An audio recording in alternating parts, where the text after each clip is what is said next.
Good morning, my dear students. In today's lecture, we will discuss wave nature of matter, de Broglie's hypothesis. So, here, if we consider the previous lectures or previous part, so that interference, diffraction, the phenomena of lights prove that radiation has wave nature. What? From interference and diffraction, we know that the radiation has wave nature. And now, from, or you can say, photoelectric effect, and Compton effect, photoelectric effect and Compton effect proves that radiation has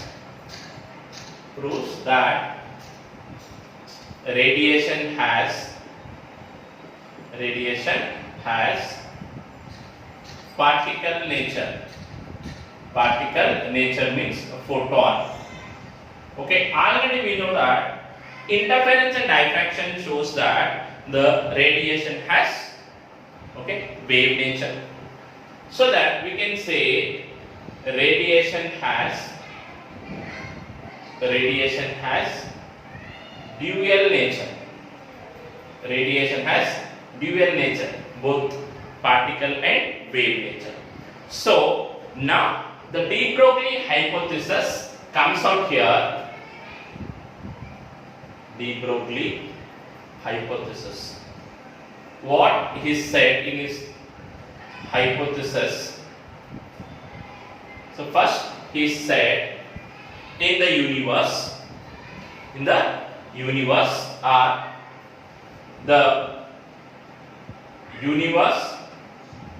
consists of radiation and matter only. Means in universe everything comes under either radiation or matter. There is no other you can say substance or whatever energy. So, and second point is said, nature loves symmetry. So this nature always loves symmetry. Means nature always wants symmetry. As nature always wants symmetry. So as radiation has dual nature, he said that matter should also have dual nature. So जैसा कि radiation को dual nature है, वैसा ही matter को भी dual nature होना चाहिए.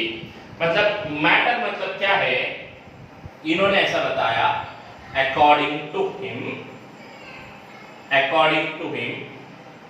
particles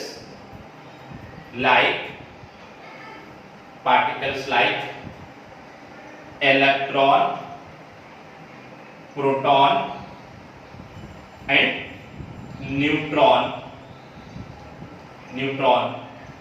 behaves like waves. इधर इन्होंने ऐसा बताया कि ये particles like electron, proton, neutron ये वेव के जैसा बिहेव करते हैं and the waves associated with moving particles are called matter waves. यहाँ पे जो waves है associated with moving particles are called matter waves. The wavelength, यहाँ पे जो इसका wavelength होता है, wavelength of moving particle, the wavelength is called क्या कहते हैं, de Broglie wavelength is called de Broglie wavelength. देखिए सिंपली इन्होंने ऐसा बताया कि यूनिवर्स में सिर्फ रेडिएशन और मैटर होता है, हमेशा नेचर सिमेट्री को चाहता है। अगर नेचर सिमेट्री को चाहता है तो रेडिएशन जैसा ड्यूअल नेचर है, मैटर को भी ड्यूअल नेचर होना चाहिए। तो मैटर को ड्यूअल नेचर मतलब जैसा कि पार्टिकल्स है like electron, proton and neutron, they behaves like waves. The waves associated with this moving particles are called matter waves, and this wavelength is called de Broglie wavelength. तो उन्होंने इसको ऐसा बताया कि E is equal to hc by lambda is equal to mc square। ये क्या है? For a proton, क्या है? प्रोटॉन, प्रोटॉन को equal to for a photon, for a photon E equal to hc by lambda is equal to mc square। तो यहां से lambda is equal to कितना होता है? hc by mc square, मतलब simply h by mc। देखो m is a mass, c is velocity, mass into velocity क्या होता है? wavelength। So that we can write lambda is equal to h by mc, mass into speed is momentum, so that we have lambda is equal to h by p। This is the wavelength of photon।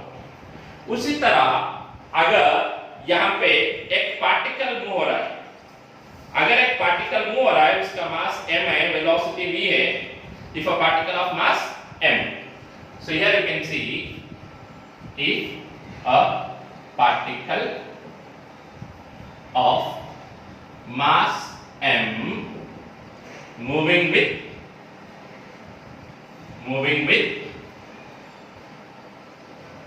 velocity v, moving with velocity v, then its momentum p is equal to how much? mv। तो यहां पे देखिए ये जो m है, this m is effective mass because the rest mass of photon is 0।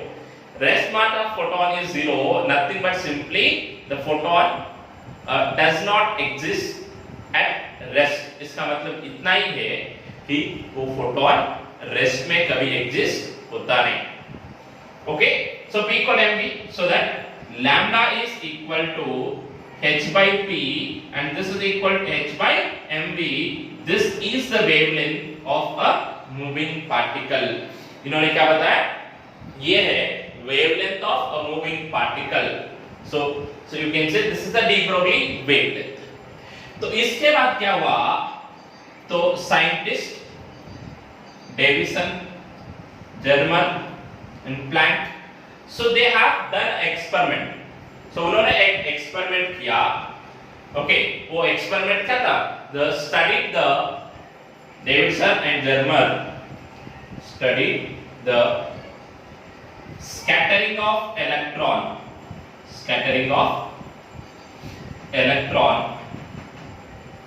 from nickel target. तो ये उन्होंने एक निकेल टारगेट से इलेक्ट्रॉन कैसा स्कैटर हुआ निकेल टारगेट या study. So from this study they have proved that the wavelength of electron scattered will be equal to the theoretical wavelength। उन्होंने ऐसा प्रूव किया कि जो वेवलेंथ इस एक्सपेरिमेंट से ऑब्जर्व किया गया और जो वेवलेंथ इस थ्योरेटिकल वैल्यू से आता है, थ्योरेटिकल फार्मूला से आता है, वो तो सेम है। सो hence electron has wave nature and it is diffracted। Electron को क्या बताया? वेव नेचर है एंड वो undergoes diffraction। so electron has wave nature and it undergoes diffraction। wave nature and undergo diffraction। so simply अगर अपने को ये समझना है कि इलेक्ट्रॉन को वेव नेचर कैसा आता है, तो देखिए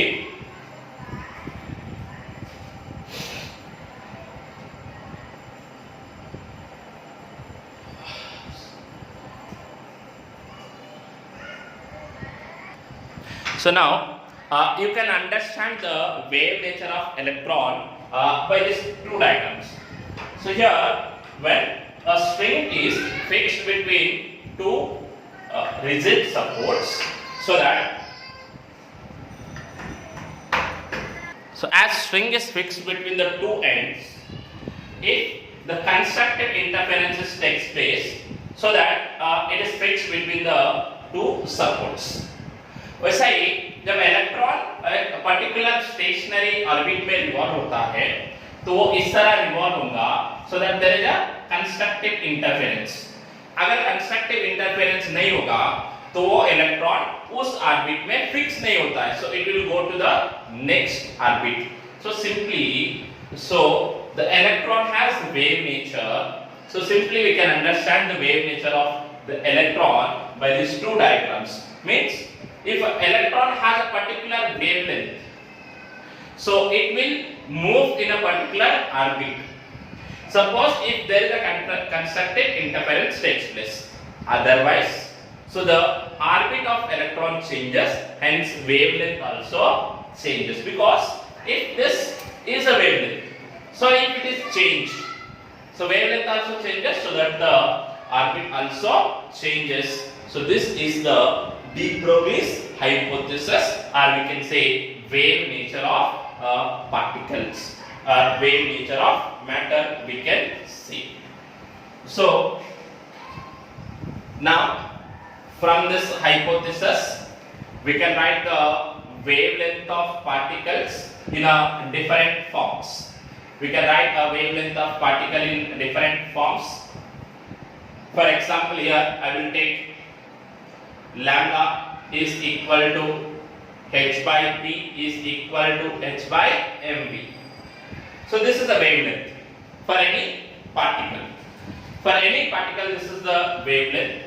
So we know that as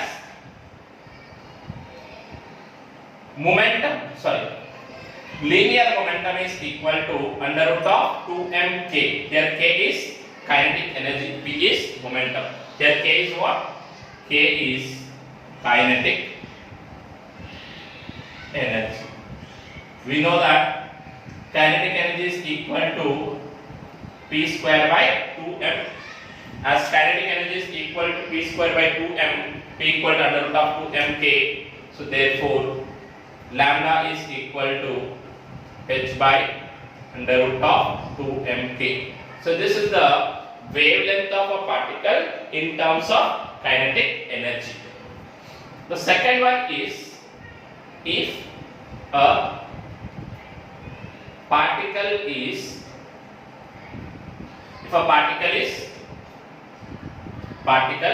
of charge q is accelerated from rest through a potential difference V, then gain in kinetic energy. देखो जब पार्टिकल एक्सेलरेट होता है through a potential difference v, तो वहां पे गेन होता है वेलोसिटी और काइनेटिक एनर्जी में, so that the gain in kinetic energy is equal to q into v. So therefore this lambda is equal to, अब k के जगह क्या लिखना, qv लिखना, तो क्या होता है h by the root of 2m qv. So now by substituting the values of h, m and q, so you can write the wavelength, formula of wavelength for electron, proton, neutron, deuteron, okay, alpha particle directly to solve the numericals. देखिए यहाँ पे ये सारे values अपन substitute करके direct formula लिख सकते हैं ताकि अपने को क्वेश्चन सॉल्व करने में ये इजी होगा. फॉर इलेक्ट्रॉन, देखो इलेक्ट्रॉन का मास और इलेक्ट्रॉन का चार्ज यहाँ पे सब्स्टिट्यूट किए तो लैम्डा इज इक्वल टू ये होता है 12.27 by root v. Mass, charge and h values are substituted, so that we got this one. Now the wavelength is in angstrom. इसको ऐसा भी लिख सकते हैं कि under root of 150 by v angstroms. This is for electron. So for proton, say proton का charge वही होता है लेकिन mass is different. So mass is different, so that the wavelength also different. So we'll get lambda is equal to 0.286 by root v angstroms, or you can write 0.082 by v angstrom. This is the wavelength of proton. This is the wavelength of proton. Next, for deuteron, same. Deuteron means 1h2. So mass is double and charge is same. So that lambda is equal to, we have 0.202 by root v angstroms. How much it is? 0.202 by root v angstroms. Next, for alpha particle. Alpha particle means charge is same for as in a deuteron, but mass is 4m. So that it is 0.101 by root v angstroms. Okay, ये alpha particle क्या होता है? 2He4. So this is alpha particle. And for neutron, neutron क्या है? ये electrically neutral particle है, तो इसको चार्ज नहीं होता है, so it does not accelerate, so that इसको इस फार्मूला लिखते हैं, h और m का वैल्यू लिख के अपन काइनेटिक एनर्जी में फार्मूला लिखते हैं, तो वो फार्मूला होता है lambda is equal to 0.286 by root e angstroms. Here e is the kinetic energy. E means kinetic energy. So these are the wavelengths of different particles in terms of potential difference. Similarly, if a particle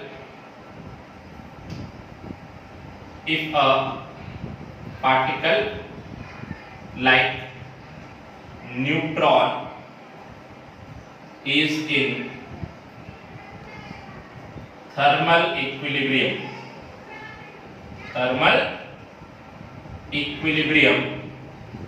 at some temperature. अगर वो thermal equilibrium में है तो E is equal कितना होता है? 3/2 kT. ये K क्या है? बोल्ट्जमैन कांस्टेंट है और इसका वैल्यू होता है 1.38 into 10 to the power of -23 joule per Kelvin. So this is the value of K. अगर E के जगह अपन √3/2 kT लिखेंगे, मतलब काइनेटिक एनर्जी के जगह अपन √3/2 kT लिखेंगे, तब ये वैल्यू क्या आ जाता है? टेम्परेचर में आ जाता है. So that the lambda is equal to, we have h by √3m kBT. kB क्या है? बोल्ट्जमैन कांस्टेंट है. Now again for neutron, यहाँ पे मेंशन क्या मैंने, जब न्यूट्रॉन के h वैल्यू और k वैल्यू ये सारे अपन सब्स्टिट्यूट करेंगे तो न्यूट्रॉन का वेवलेंथ आता है इन terms of temperature.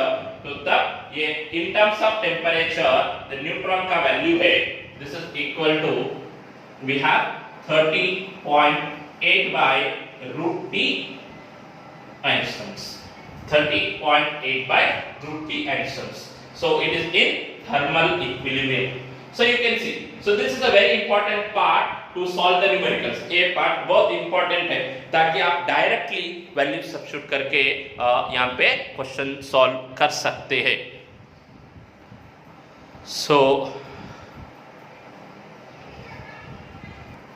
So de Broglie also explained the Bohr's criteria. तो उन्होंने Bohr's criteria कैसा एक्सप्लेन किया? जब एक इलेक्ट्रॉन एक पर्टिकुलर ऑर्बिट में मूव होता है तो उसका एक पर्टिकुलर वेवलेंथ होता है. Suppose it is moving in a nth orbit, so that wavelength is n into lambda n is equal to क्या होता है? 2 pi rn. सो इन्होंने So any orbit, in any orbit, the electron has a particular wavelength, and that wavelength is equal to lambda n is equal to कितना लिखता है 2 pi by n into rn.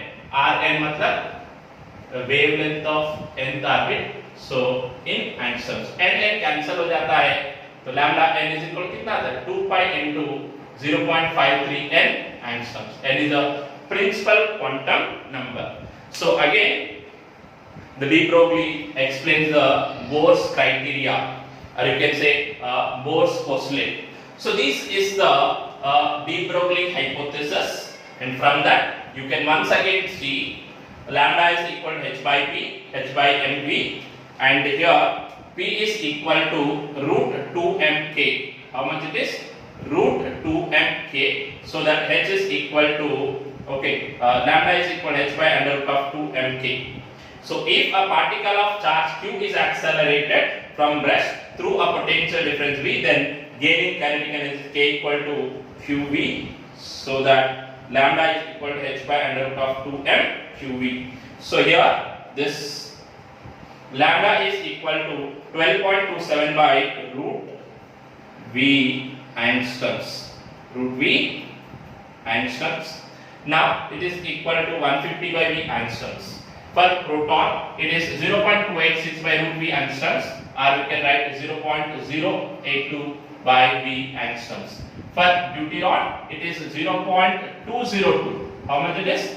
0.202 by root v angstroms. And for alpha particle, it is 0.101 by root v. 101 by root v. And for neutron, it is 0.286 by root e. यहाँ पे देखो ये this is somewhat different because neutron does not have a charge, so that it does not accelerate it, so that we write the formula in terms of kinetic energy only. तो यहाँ पे E मतलब क्या है? E is nothing but simply kinetic energy of a neutron. So if a particle like neutron is in thermal equilibrium, then अगर ये thermal equilibrium में होता तो इसका एनर्जी कितना होता है 3/2 kBT. So here kB is the Boltzmann constant, so that we can write it is 1.38 into 10 to the power of minus 23 joule per Kelvin. So by substituting all these values, again we can write lambda is equal to h by under root of 3m kBT.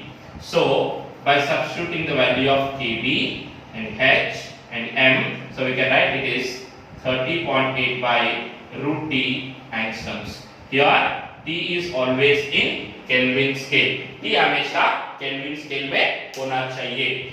And from the Bohr's criteria, so he has explained for a wavelength moving in a particular, for an electron moving in a particular stationary orbit, so it has a particular wavelength. If orbit changes, wavelength also changes, so that he has given the explanation as n lambda n is equal to 2 pi rn. From this lambda, wavelength of electron in a given orbit is 2 pi into 0.53 into n in angstroms we got. So this is the de Broglie's hypothesis, and in the next lecture we will discuss the Davison and German experiment for the proof of the wave nature of electron. Okay, thank you.